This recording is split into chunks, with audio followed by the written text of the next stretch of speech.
Remembrance Day, I wrote a poem. So, Yom HaShoah. What makes this day different from all other days? Nothing. But today is Holocaust Remembrance Day. To me, all days are a memory of that. Then why do we bow our head on this particular day? Only those who remember just on this date lower their head. My head is full of tears every day of every month. I mourn for those who were mine and for those who were not. I grieve for what could have been and did not happen. I cry for my children who will never know the meaning of one day losing a grandparent.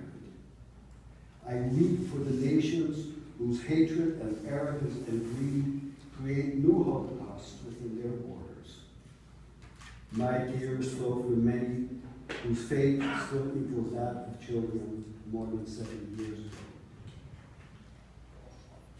But still, today has been proclaimed as Holocaust Remembrance Day.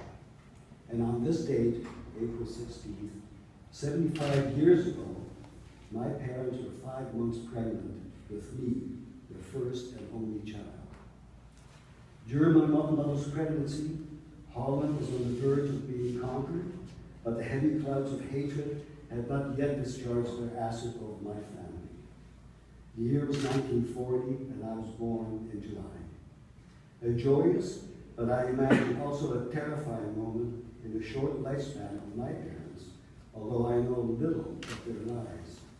Their history, along with their hopes and desires, were all destroyed.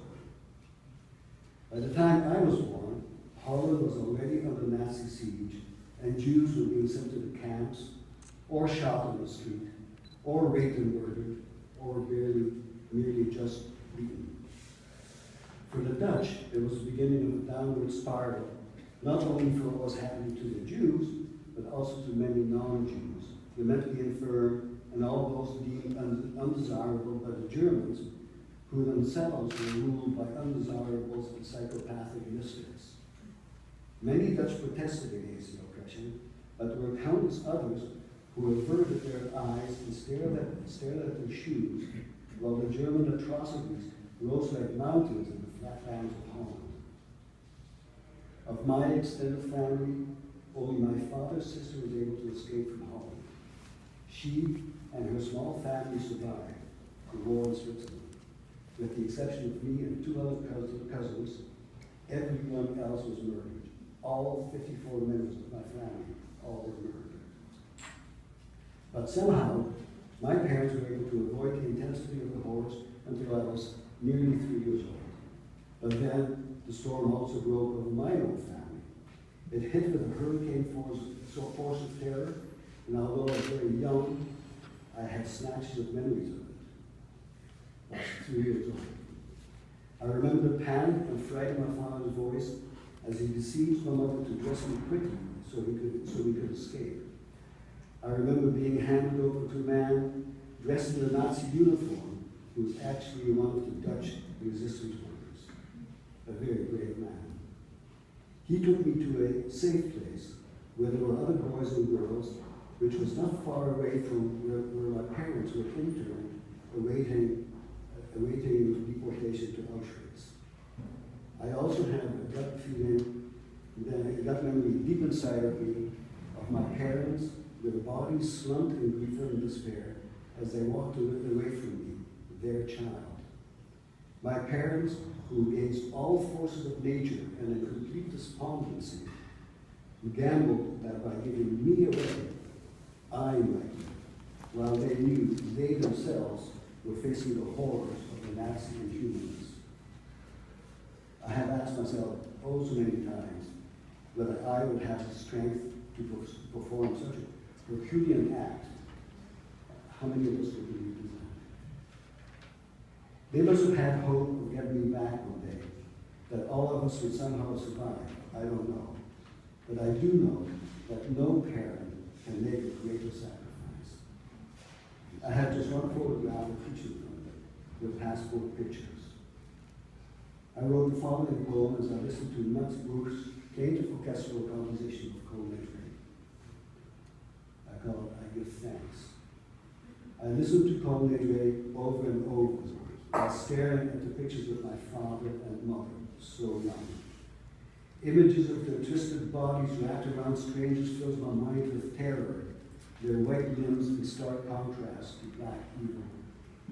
Or is it their hot smoldering ashes so inhumanly shoveled into piles with the ashes of others which I don't dare visualize, their life burned with their bodies, their cries for each other unheard, their screams for the sun unheeded.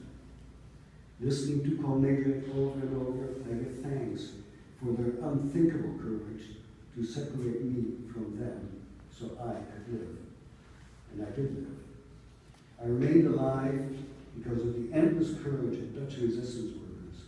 They were young men and women who laid their own lives on the line and who managed to find places for as little orphans to hide, and at great risk to themselves and others there. The leader of the group, which was responsible for saving my life, was eventually executed as a result of his efforts.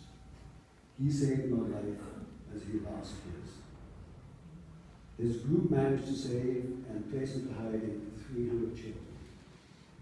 Many, many thousands of other kids were not survived. Then, at great peril to themselves and their own children, I was hidden with a Protestant family deep in the south of Holland, just a stone's throw from the German border.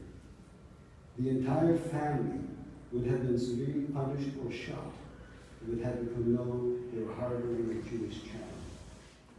They were exceptional people who performed such enormous acts of decency and bravery to save the life of a stranger. How many of us would claim that courage? Memories of a young child in hiding. Be still. Don't make a sound. Don't let the world know you exist. Words repeated again and again, drummed into the head of a little boy who ought to be thinking about toys and cars. Instead, don't show your face at the window. They might wonder about your black hair and dark complexion.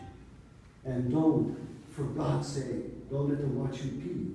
It will betray you. Don't. Hide, pretend. Use your made-up name. Say you have only one mama and papa. Stop thinking of the other ones. Quickly, hide under the covers when late at night you hear a knock at the door, which makes the house rigid with fear.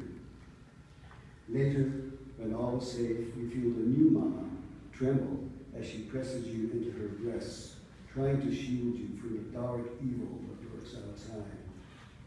And then, the sun begins to rise. The war is over. All I want you is learn to unhide, to say, here I am, to do and unpretend, to learn to say yes where before you said no, to not be shy and do say no, to walk the streets alone outside, to say I'm a Jew and not French, to be 5 years old and to make sense of a crazy, confused, ugly, but yet unbelievably a beautiful world. Today, on April 16th, 2015, life goes on, and countless women all over the world are 5 months pregnant with their first child. I wonder how they and their world will be remembered 75 years from now.